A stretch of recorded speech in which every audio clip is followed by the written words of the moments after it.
je rappelle peut-être un schéma que vous connaissez, qui sont pour nous les trois piliers sur lesquels doit reposer la lutte contre la flavescence dorée, que ce soit en viticulture biologique ou non d'ailleurs. Tout d'abord, donc, on a l'engrenage en haut, le vert, qui est l'implantation de cèpes indemnes de flavescence. Donc la seule solution, c'est de faire traiter les plants à l'eau chaude. La deuxième, l'engrenage orange, c'est l'assainissement du vignoble. Donc là, je ne vais pas y revenir sur ce sujet que vient de développer Julien. Bien évidemment, ça repose sur des prospections cicadelles, flavescence, l'arrachage systématique des foyers. Donc là, on incite très très vivement l'ensemble des producteurs, notamment les bio, à participer aux efforts collectifs qui sont mis en place par les GEDON. Et donc le dernier point, c'est la maîtrise des populations d'insectes vecteurs. C'est le point que je vais développer aujourd'hui. Juste pour rappel, donc l'ensemble des points, des méthodes de lutte qui sont utilisées en bio ont fait l'objet d'une synthèse de 2014, donc qui réunit un ensemble des résultats d'expérimentation, notamment qui ont été mis en place par les partenaires techniques, donc les chambres d'agriculture, enfin, les structures bio, etc., au niveau national. Donc ce document est encore d'actualité et disponible sur Internet. Donc là, je vais zoomer sur la maîtrise des populations d'insectes vecteurs, les éléments dont on dispose en bio. Juste, je vous rappelle, donc ça c'est un schéma qui a été publié dans la thèse de Julien Chuch en 2010, pour vous rappeler que la cicadelle a une seule génération par an. Donc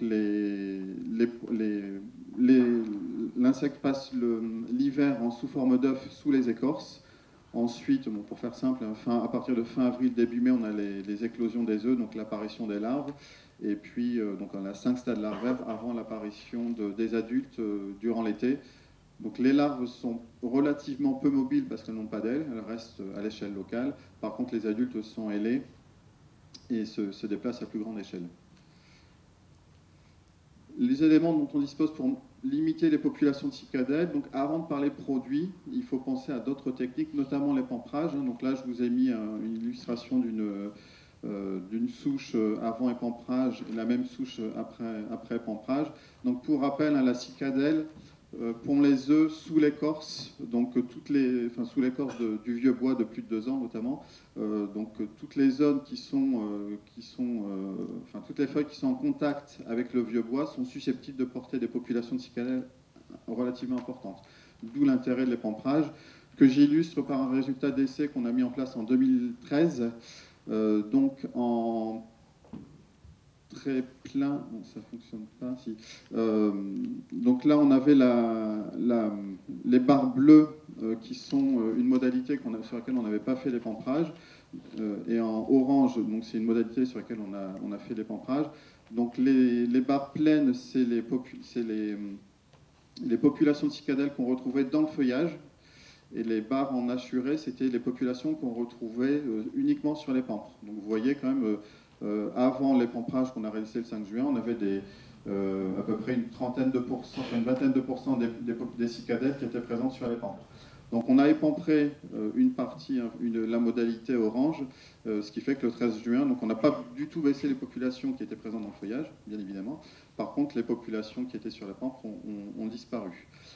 Chose importante dans la prise en compte de l'intérêt de l'épamprage sur la maîtrise des populations de cicadelles, c'est qu'il faut suivre l'évolution des pampres. C'est-à-dire que, donc là on a fait le premier épamprage le 5 juin, le 20 juin, on avait à nouveau des petites pampres qui étaient réapparues, sur lesquelles on trouvait des populations de cicadelles. Donc on a à nouveau enlevé ces pampres pour baisser les populations. Et donc au 28 juin, on avait sur la modalité qui était épamprée, on avait une quinzaine de cicadelles. Sur la modalité qui n'avait pas été épamprée, on était quand même à des populations beaucoup plus importantes. Donc on a quand même un intérêt assez important à épamprer les vignes pour maîtriser les populations. Bien évidemment, il est rare que seul l'épamprage suffise, donc il faut avoir recours à des traitements insecticides. Donc là, j'ai fait un petit focus sur les produits qui sont autorisés. Donc avant de parler du pyrètre naturel, je voulais faire un petit point sur l'huile minérale. Puisqu'il y a différents produits sur le marché, donc ça c'est la liste des produits qui sont référencés dans la base IFI. Donc le produit le plus connu, c'est le produit Ovifit, et après vous avez toutes les déclinaisons commerciales. Alors juste pour information, ce produit est autorisé pour les traitements généraux sur le stade hivernant des ravageurs. Donc indirectement, il est autorisé contre la cicada flavescens dorée pour traiter les œufs. Par contre, qu'on soit bien d'accord, ce produit ne peut pas se substituer au traitement insecticide rendu obligatoire par les arrêtés préfectoraux. Ça peut éventuellement venir en complément de la lutte insecticide. Ces produits sont autorisés à une seule application par an. Donc l'idée, bien évidemment, c'est de toucher les œufs. Donc il faut traiter l'ensemble de la zone sur laquelle les œufs peuvent être présents, donc l'ensemble de l'écorce. Donc une application sur le tronc et également sur les bras si on est en cordon broyant. Donc voilà, en termes d'application, c'est assez contraignant, il faut bien le reconnaître. Alors, le dernier point ne s'affiche pas, c'est sur le résultat, le niveau d'efficacité qu'on peut attendre de cette application. Donc là, ça fait 2 ans qu'on fait des essais pour vérifier l'intérêt ou non de ces traitements.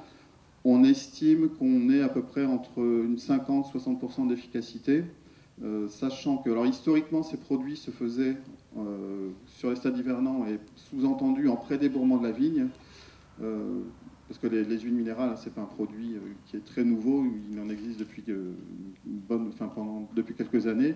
Donc avant, c'était des produits qui avaient tendance à poser des problèmes de phytotoxicité si on les mettait en végétation.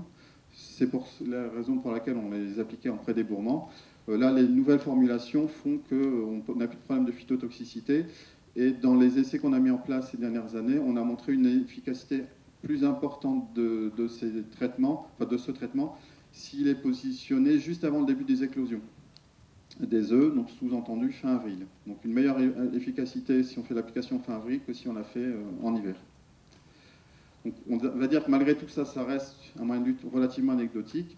Le plus important, c'est quand même l'application l'utilisation du pyrètre naturel, puisque c'est le seul produit qui soit autorisé en bio, homologué contre la cicadelle flavescens dorée, donc que l'on peut utiliser pendant les périodes de lutte obligatoire. Quelques rappels sur le pyrètre naturel. Donc il y a 2 spécialités commerciales, le Pyrévert et le Green Pea, mais concrètement c'est exactement le même produit dans le binôme, c'est juste une démarque commerciale. Par rapport au nombre d'applications, bien évidemment, il faut se conformer aux arrêtés préfectoraux. Si vous êtes en zone à 3 traitements, en bio, les 3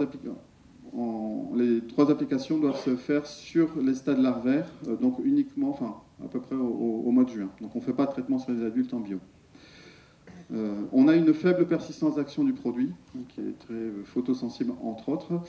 Du coup, pour avoir une meilleure efficacité, il vaut mieux positionner le produit en fin de période dans les périodes de lutte obligatoire. Généralement, chaque période de lutte obligatoire dure une dizaine de jours.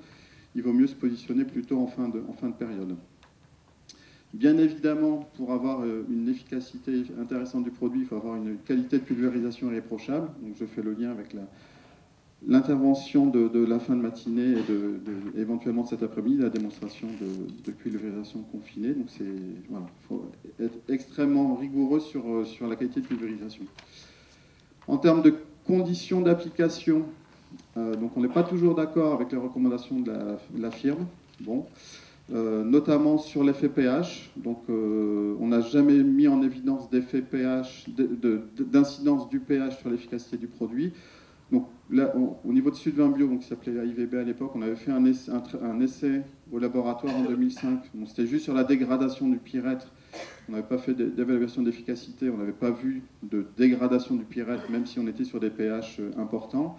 Et l'association Vitinov a mis en place un essai en 2016, également laboratoire, mais sur la dégradation du pyrètre et également sur l'efficacité insecticide. Et là aussi, ils n'ont pas mis en évidence d'effet significatif du pH sur l'efficacité du produit. Par rapport à l'association avec le cuivre et le soufre, il vaut mieux privilégier les applications seules. On sait que c'est contraignant en termes d'organisation de travail. Donc si vous êtes amené à utiliser le produit en association cuivre et soufre, c'est possible, mais il vaut mieux mettre le produit, le pyrètre naturel en dernier dans la cuve. On n'a pas mis non plus en évidence d'effet du volume de bouillie sur l'efficacité, donc quel que soit le volume. Le volume de bouillie dépend plus du matériel de pulvérisation que vous utilisez que de l'association avec le pyrètre naturel. Sur l'heure d'application, là encore, on n'a pas mis en évidence d'effets significatifs de l'heure d'application sur l'efficacité du produit. Par contre, il vaut mieux traiter pendant les heures fraîches, en dehors de la période de vol des abeilles, puisqu'on peut avoir un risque de toxicité sur les abeilles. Alors, par rapport à la faune auxiliaire, justement, on a très peu de références au vignoble. Il y a quelques références dans le dossier d'homologation, mais qui sont en partie de la modélisation mathématique, pas forcément obtenues au vignoble. Le seul résultat vignoble que je connais, c'est un travail qui a été fait par la Chambre d'agriculture du 21 de Côte d'Or en 2013 sur les typhlodromes. Donc, encore une fois, malheureusement, la diapo ne s'affiche pas bien. Donc, chaque courbe, c'est une parcelle de vigne bio qui a reçu 3 traitements au pyrètre naturel. Et donc, c'est les niveaux de population de typhlodrome. Donc, complètement à gauche, c'est les niveaux de population de typhlodrome avant les traitements insecticides. Et puis, chaque point représente les comptages de typhlodrome après 1, 2 ou 3 applications. Bon, je crois qu'ils avaient suivi une quinzaine de parcelles, donc on n'a pas d'effet vraiment très net du pyrètre naturel sur les populations de typhlodrome, qui est d'ailleurs officiellement classé neutre à faiblement toxique sur les acariens. Alors sur le reste de la faune auxiliaire, comme je vous le disais, on a peu d'infos, notamment sur les pollinisateurs. Probablement qu'on a un impact plus fort du pyrètre naturel, notamment sur les abeilles. Pour lever le doute, au niveau de Sylvain Bio, on a recruté une stagiaire qui va travailler exclusivement sur ce sujet cette année, donc on espère en savoir plus et pouvoir peut-être rassurer les vignerons sur l'utilisation du pyrètre naturel l'année prochaine. Donc en conclusion, par rapport à la maîtrise des populations de cicadelles, c'est un point fondamental quand vous êtes en PLO, en périmètre de lutte obligatoire, hein, donc en complément des mesures de prospection, d'arrachage s'il veut des foyers, la lutte insecticide est absolument indispensable et donc elle doit s'intégrer aux autres méthodes de lutte. Voilà ce que je voulais vous dire sur le sujet.